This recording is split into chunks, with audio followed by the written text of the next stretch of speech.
today's robo-advisors allow you to buy ETFs and additional securities. What does your platform allow you to buy? So yes, mainly robo-advisors today allow you to buy ETFs that are globally diversified, they're liquid, expense ratios are low, they have a long history, so you can run them through the models and come out with the allocations.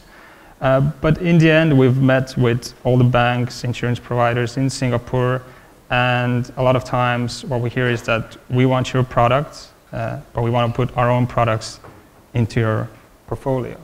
But we mainly offer ETFs, and what we see from US, the biggest robo-advisors, Betterment and Wealthfront, they're still offering ETFs only, but I'm waiting to see that robo-advisors will start offering more complex services. But it took them a lot of time actually to come out with the product, to find their niche and see what is scaling and what people really want.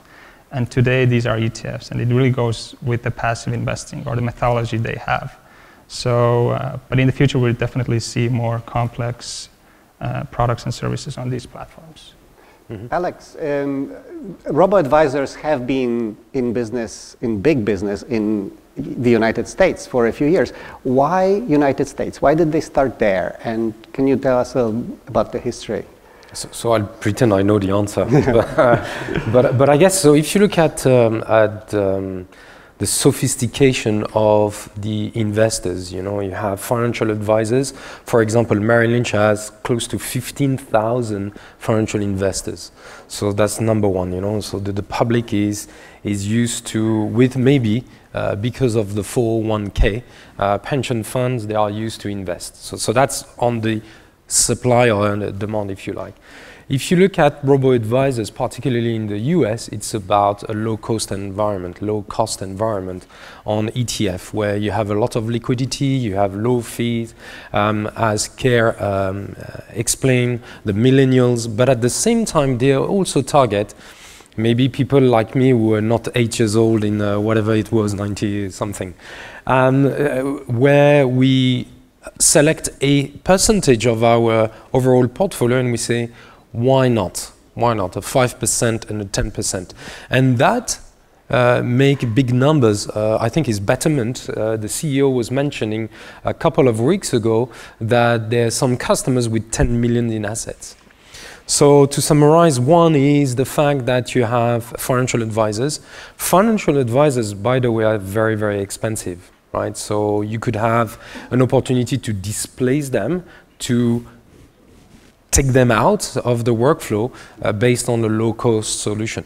The robo-advisor, in terms of the AI, the machine learning, or the workflow, is not that expensive. I think the expensive stuff we see, especially with Wealthfront and Betterment, is about the acquisition cost, marketing cost, which run in a million. Just to finish on that point, there was a study in 2015 in Morningstar. They said that to be profitable, the robo-advisors need 16 to 40 billion in AUM, right? I think by the end of the year, roughly the market will be at 300 billion. So we are far from being a sustainable business yet, but it's changing.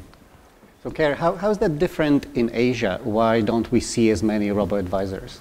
I think we see a lot of services and products coming from the US, then they start popping up in Europe, and then they move slowly to Asia. But I think the main thing is still the regulatory side, which is holding it back. So right now, I think in Asia overall, I think there might be 3 or 4 robo-advisors, but none of them are scaling in a way that Betterment or Wealthfront is doing that. Also, you have problems with maybe technology, APIs, you cannot connect to the bank accounts, you cannot do auto deposits, and you also have wet signatures, so digital onboarding is a bit complicated right now. So, and in US and in Europe, these things are more mature. So, but I think we're moving in the right direction, and I think even in Singapore case, we see that actually MAS, they're really supporting the whole movement of this, and we see banks slowly starting to open up their APIs. But it's going to take some time, but we are there, and we want to be the first ones who are actually be part of that movement. Is there a demand? Well, And who are you targeting? So we are mainly targeting millennials currently, and the demand is there. So if we go back and we look up articles, there are already articles 1 year, 2 years ago talking about robo-advisors. They were supposed to be launching robos in Singapore 2 years ago. None of them have done it yet. So people are really excited. We have done only very limited marketing. Since we are in Singapore, we don't really want to make any mistakes.